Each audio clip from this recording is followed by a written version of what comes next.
Assalamualaikum and a very good morning to the IACT lecturers and to all the IACT students who have invited me here to this talk today. The title given to me is Moving Forward, Where Do We Go From Here? So this is a rather broad topic to talk about, and this is during a time when we are facing many challenges in the country, whether it's political, social or economic.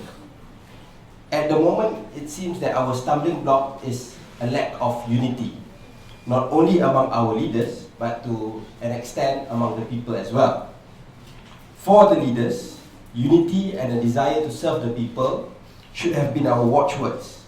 On behalf of the coalition that I am representing, Pakatan Harapan, that consists of Parti Keadilan Rakyat, DAP and Amanah, I would say that we have accomplished a lot in terms of administering states such as Penang and Selangor, but still, to an extent, we have fallen short with regards to unity.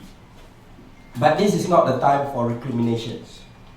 The issues facing this country is real, and I cannot stress enough how important it is for the young generation, for your generation, for young Malaysians to be at the forefront of change. What we need at this time is a combination of political leadership, a fresh mindset, especially from the young, and civil society cooperation. All progressive forces must come together to create a real reform that is needed to move the country forward. In Selangor, let me assure you that the government of this great state is stronger than ever. The leadership of different political parties will continue to collectively govern Selangor by implementing the manifesto of which we were elected in or re-elected in 2013. Nothing more and nothing less. We have recently announced a budget that can be considered the first of its kind, focusing more on development and staying true towards our aim of giving back to the people. We are spending more on education and healthcare, and if you compare this with the cuts that the federal government has made in the two sectors, this is something which is refreshing indeed. Ladies and gentlemen, the problem with oppositional politics in Malaysia is really the same as politics in Malaysia generally. The problem is with both the politicians and also the public. For the politicians, the problems are obvious. First, party versus the public. You need the support of both, but their interests often conflict. It is often hard for politicians to do what the right thing is because of conceptual incoherence. Quite simply, many simply do not know what they are talking about, especially when they are discussing race and religion. What is liberalism? What is the constitution? Part of this is because the education system is so weak. Political controls means that thinking skills and greater civic knowledge is lacking. But also, this has been caused by politicians who are isolated from public concerns, and they have developed a siege mentality and also arrogance. But the public is also not entirely innocent in this. Again, the public suffers from conceptual incoherence. People do not understand how the parliamentary system works, the division between the executive and the legislature. They also do not know what they want. They want politicians to be all things to all men. They want politicians to be political, administrative, social, and religious leaders. They want them to be knowledgeable, homely, friendly, polite, firm and courageous, hard-hitting, and so much more. Public expectations are rising of their leaders, and rightfully so, but this also means that there are many more opportunities for leaders to stumble. The reality of this has led to an erosion of trust and credibility in Malaysia.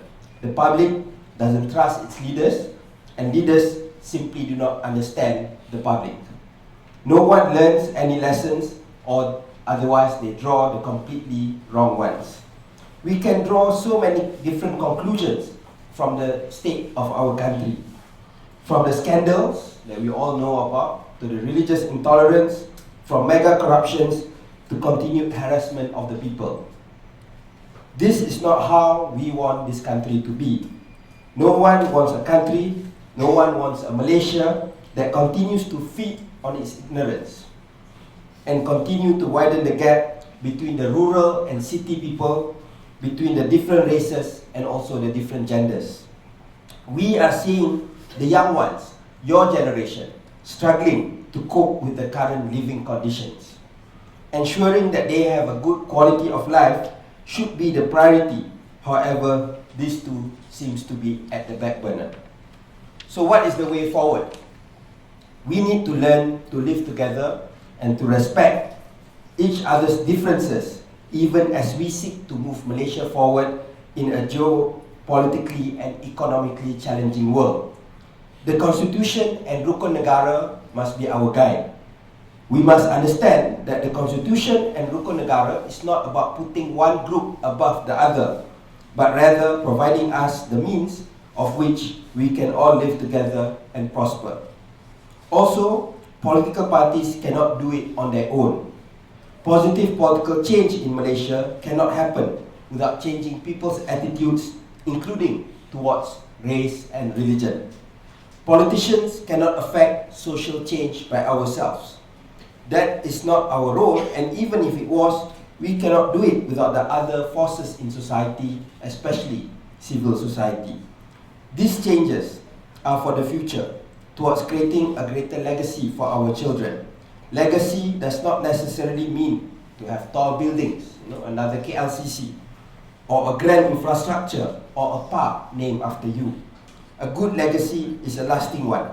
It's about providing a better life for generations to come. It is about continuous quality education for the people, ensuring quality jobs and affordable homes for people to live in. That is why these three things, education, jobs and housing, I repeat, education, jobs and housing, is what I would personally look into. These are the main issues that your generation would like us politicians to solve. I'm sure you would agree. The solutions must be comprehensive and all-encompassing, regardless of whether you're Malay, Chinese, Iban, Kadazan, or Indian, or whether you're from Peninsula, or Sabah, or Sarawak, or whether you're Muslim or non-Muslim. Although this country is more or less being polarized, I still think that one thing unites us all, and that is the desire for greater justice. Scratch the surface of all the complaints that we Malaysians have, whether over the economy, whether over politics or race relations. And we see that what they really want is greater justice in their lives. No one would lose out with greater justice. If the economy was fairer and more equitable, both Malays and non-Malays would benefit. The poor in the country, the bulk of whom are still the Malays, would be lifted by greater economic opportunities and realistic social safety nets. At the same time, we would not leave behind the non-Malays who deserve help. There cannot be political change without trust. Trust between the Malays and non-Malays, Muslims and non-Muslims, within the Muslim community and the non-Muslim community themselves. How do we build trust? By leadership. Politics and government should be about creating better lives for all by ensuring justice. It should be about breaking down the barriers that keeps people apart, of ensuring that there is fairness in our work and our interactions with our neighbors. No one is calling for equality of outcome, for us to be the same. That can never be assured.